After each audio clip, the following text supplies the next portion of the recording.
وبعد الجملة الفعلية. الجملة الفعلية. الآن ننظر، نحن نعرف جملة اسمان.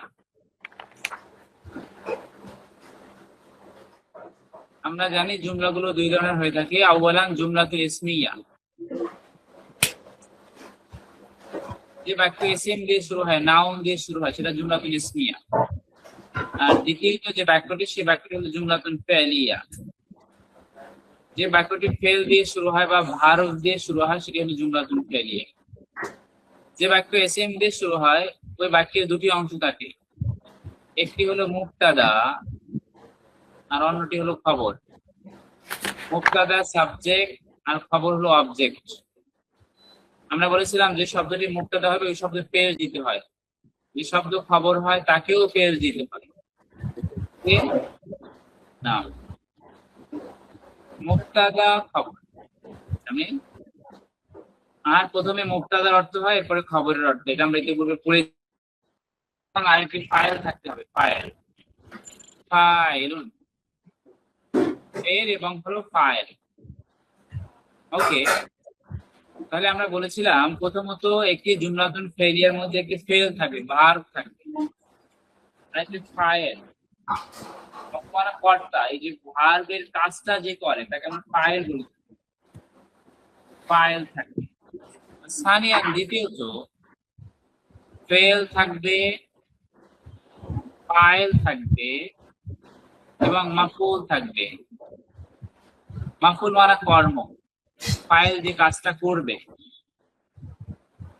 তৈব, fail, file, মাফউলের তিনটা অংশ থাকবে। আর রব সালেসান তৃতীয়ত ফেল, ফাইল, এরপরে মুতাআল্লিক। আমরা এখানে বোঝার সুবিধার্থে আমরা কি এই জায়গাটা ফাঁক রেখেছি। এখানেও এই বাক্যেও তিনটা অংশ থাকবে, ফেল, ফাইল আর মুতাআল্লিক থাকবে। এটা দিয়ে একটি জুমলাতুল ফেলিয়া হতে পারে।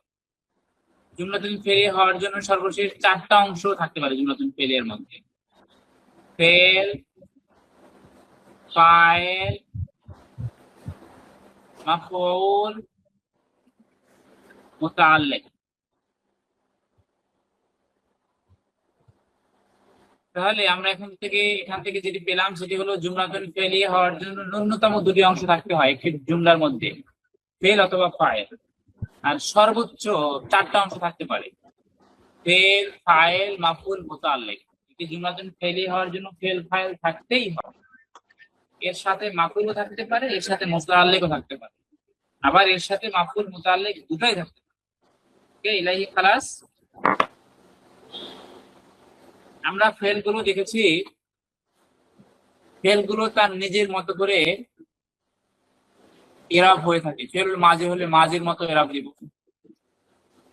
মোজা হলে মোজারের গঠন অনুসারে হবে, আমর হলে আমরের গঠন অনুসারে হবে, আর নাহির গঠন অনুসারে হবে।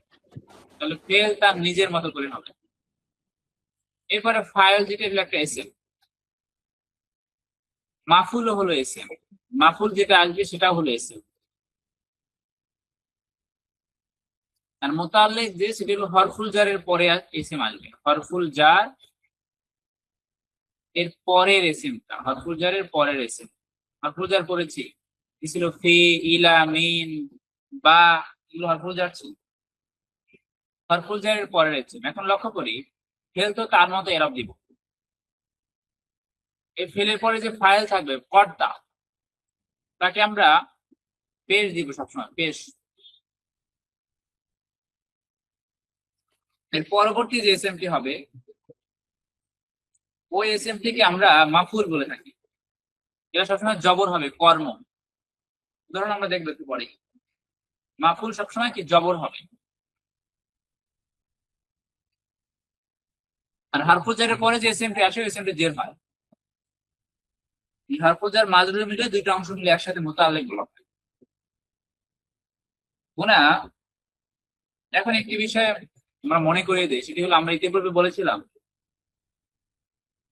ফেলের পরবর্তী যে এসএমটি আসবে ওই এসএম এ সবসময় জবর দিবে, এটা স্বাভাবিক নিয়ম। ফেল এর পরে যে এসএমটা আসবে এই এসএম এ সবসময় আমরা কি জবর দেবো, এটা স্বাভাবিক নিয়ম। আজকে আমরা দেখলাম যে ফেল এর পরে এসএম এ পেশও দেওয়া যায়, ওই যে দুই পেশ। মনে রাখি আমরা এই দুই পেশ হওয়ার জন্য শর্ত হলো হুয়া এবং হলো হিয়া এর ফেল হতে হবে। তাহলে ফেলের পরে আমরা এসএমটাকে দুই পেশ দিব, আর না হলে স্বাভাবিক নিয়ম অনুসারে জবরে দিব। হুয়া হিয়া এই ফেলের পরে আমরা সাধারণত পেজ দিয়ে থাকি।